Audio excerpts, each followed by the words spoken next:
तो जजेस के सिलेक्शन की जब हम बात करते हैं तो जजेस के सिलेक्शन में पहले सुप्रीमेसी जो है, सुप्रीमेसी वो हुआ करता था एग्जीक्यूटिव्स का।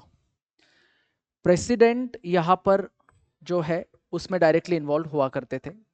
डायरेक्टली इन्वॉल्व होते थे मतलब क्या, सीजीआई ओवरऑल प्रोसेस को समझिए, chief justice of India overall selection process में कुछ नाम रिकमेंड करते थे, किसको, प्रेसिडेंट ऑफ इंडिया को।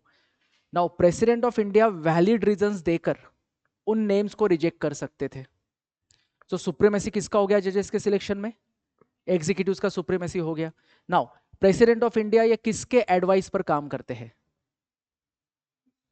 Council of minister, PM and council of minister के एड एंड एडवाइस पर काम करते हैं। इसका मतलब जजेस के सिलेक्शन में डायरेक्ट सुप्रीमेसी या इन्वॉल्वमेंट एग्जीक्यूटिव का, मतलब इनडायरेक्टली पीएम और काउंसिल ऑफ मिनिस्टर का भी आ गया। नाउ इस सिस्टम के ऊपर डिस्कशन किया गया फर्स्ट जजेस केस में 1981 में। तो 1981 में वही एग्जिस्टिंग सिस्टम को कंटिन्यू किया गया कि सीजीआई प्रेसिडेंट को कुछ नाम रिकमेंड करेंगे और प्रेसिडेंट वैलिड ग्राउंड पर उन नाम को रिजेक्ट कर सकते थे।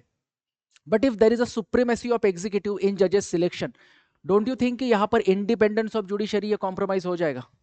श्योरली वो कॉम्प्रोमाइज हो रहा है। फिर इंडिपेंडेंटली डिसीजन कैसे होंगे? इंटरप्रिटेशन में यहां पर शायद जुडिशरी थोड़ा सा बैकफुट पर आ जाए, कुछ आर्बिट्री एक्शन, आर्बिट्री लॉज जो है उनको यहां पर नजरअंदाज किया जाए अगर वो under the influence of executive है तो। फिर यहां आता है आपका सेकेंड जजेस केस 1993।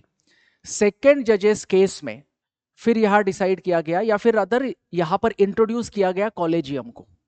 सो कॉलेजियम जो इंट्रोड्यूस हुआ 93 के सेकेंड जजेस केस में, तो उसका कंपोजिशन कैसे था, सीजेआई प्लस 2 सीनियर जजेस।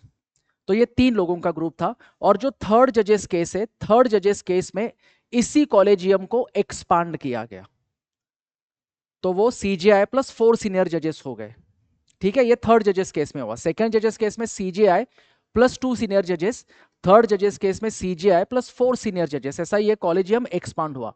नाउ इसमें सबसे इंपॉर्टेंट पॉइंट जो आपको ध्यान में रखना है वो ये है कि when it comes to the selection of Supreme Court जजेस, तो सीजीआई प्लस 4 सीनियर जजेस ये डिसीजन लेते हैं। And when it come to the selection of High Court जजेस, तो तब सीजेआई प्लस 2 सीनियर जजेस डिसीजन लेते हैं। ये पॉइंट प्री पर्सपेक्टिव से ध्यान में रखना है।